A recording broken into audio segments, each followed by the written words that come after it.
Dernière grande internationale et incontestablement la plus puissante de toutes, l'internationale communiste, appelée aussi Troisième Internationale ou Comintern, méritait bien un épisode. L'internationale communiste est une conséquence directe de la Première Guerre mondiale et de la Révolution russe. La Deuxième Internationale a échoué à empêcher la guerre. Pire, la plupart des socialistes ont rallié les gouvernements d'union sacrée et ont donc contribué à mener la guerre au lieu de la combattre. Pour Lénine, il n'y a plus rien à attendre de la social-démocratie.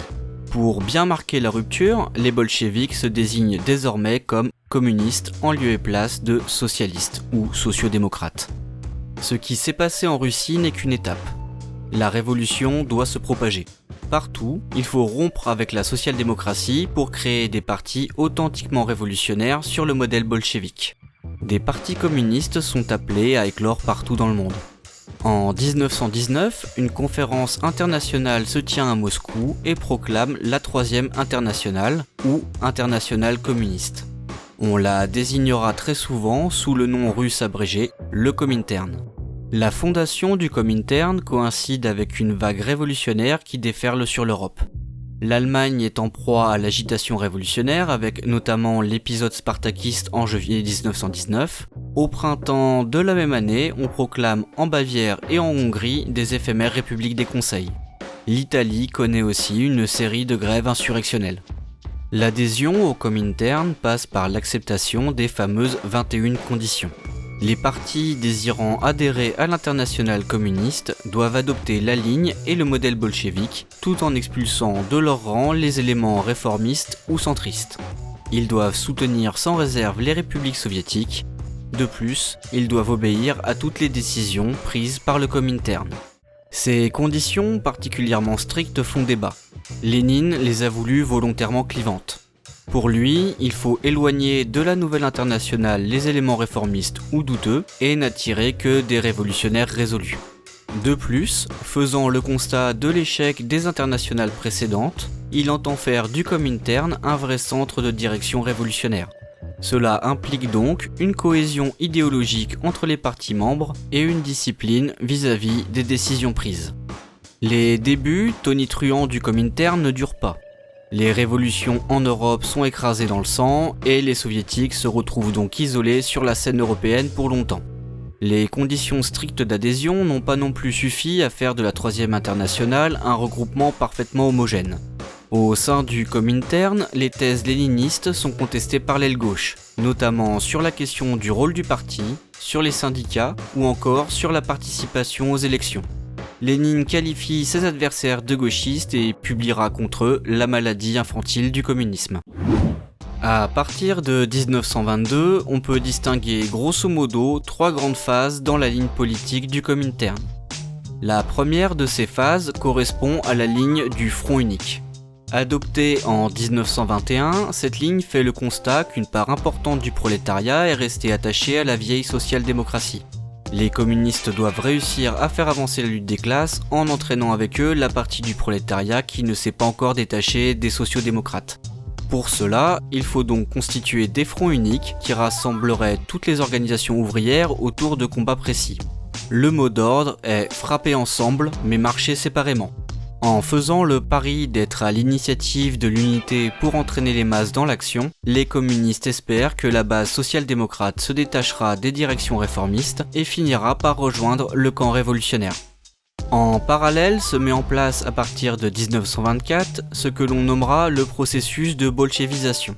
Malgré les 21 points de Lénine, les partis communistes du début des années 20 ne sont pas encore de vrais partis bolcheviques. Les habitudes social-démocrates ont la vie dure et l'on rechigne parfois à appliquer les consignes du Comintern. Les partis communistes sont donc réorganisés et les exclusions pleuvent. Une nouvelle génération de cadres, formés par le Comintern, va émerger pour prendre en main la direction des différents partis. Parmi ces cadres, on trouve notamment Maurice Thorez en France. Avec la bolchevisation, le contrôle du Comintern sur les partis communistes se renforce, tout comme le contrôle de Moscou sur le Comintern. En 1928, le Comintern change de ligne. C'est l'époque du classe contre classe. Il n'est plus question de front unique. Les sociodémocrates sont désormais considérés comme des ennemis à combattre. Social-démocratie et fascisme ne sont finalement que les deux faces d'une même pièce capitaliste. Le Comintern dénonce donc les social-fascistes. Aucune alliance, aucun rapprochement n'est désormais possible. Cette ligne sectaire aura pour conséquence un isolement des partis communistes. Nouveau revirement en 1935 avec l'adoption de la ligne du Front populaire. Les leçons de la défaite du mouvement ouvrier allemand face à Hitler ont été tirées et il s'agit désormais de réaliser la plus large union possible pour faire barrage au fascisme. La stratégie populaire va plus loin que le front unique. Les alliances sont aussi à visée électorale et englobent les sociaux-démocrates mais aussi certaines formations bourgeoises progressistes comme le Parti radical en France. Les partis communistes n'hésitent pas à faire de nombreuses concessions pour aboutir à la formation de ces fameux fronts populaires. Cette ligne subit cependant les aléas de la politique étrangère de Staline.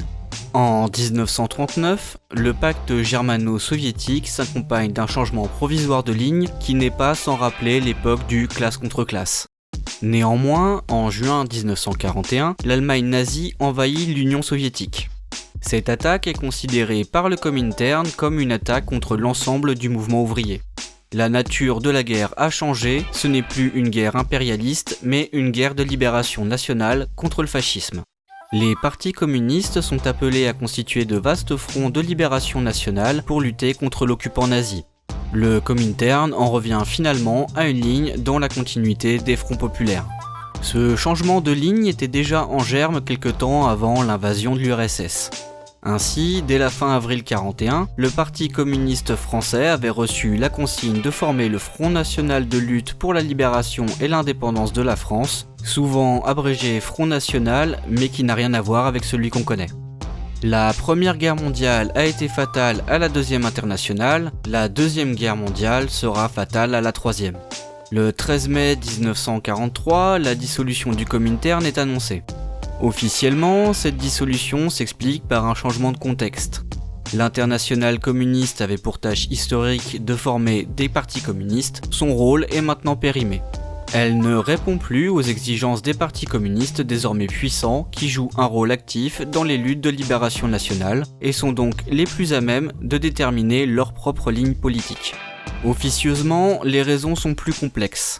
On a longtemps expliqué que la dissolution du Comintern était surtout un geste diplomatique de Staline pour rassurer les Alliés. Pourtant, il semblerait que cette disparition de l'Internationale communiste soit liée à des motifs plus profonds. Envisagée dès 1941, la disparition de la Troisième Internationale répond en effet d'abord aux évolutions du mouvement communiste international, dont le centre de commandement effectif n'était plus depuis longtemps le Comintern, mais le Parti communiste soviétique. Devenue inutile pour diriger le mouvement communiste mondial, la Troisième Internationale n'avait donc plus d'intérêt à perdurer pour Staline. De toutes les internationales, la troisième est sans conteste celle qui a eu le plus d'importance. La première et la seconde étaient paralysées par des affrontements idéologiques et s'avéraient incapables d'imposer une ligne contraignante à leurs sections membres. L'Internationale communiste a au contraire démontré qu'elle était un vrai centre de direction, capable de fixer une ligne commune à ses sections membres et de faire appliquer ses décisions. Elle a su façonner et homogénéiser les différents partis communistes tout en formant ses cadres dirigeants. Au crédit de l'Internationale communiste, notons également sa lutte contre l'impérialisme. Alors que le mouvement ouvrier s'était jusque-là borné à quelques déclarations de principe sur la colonisation, le Comintern va s'impliquer réellement sur les questions anti-impérialistes et anticoloniales. Parmi les cadres qui se consacrent à la lutte anticoloniale, on retrouve un certain Ho Chi Minh, promis un brillant avenir. Cette puissance inégalée de la Troisième Internationale se fait cependant au prix d'exclusions aussi nombreuses que régulières et d'une inféodation des partis communistes privés d'une grande partie de leur autonomie. Le stalinisme a également pesé sur l'Internationale communiste. Le Comintern fut à la fois l'instrument et le théâtre des grandes purges.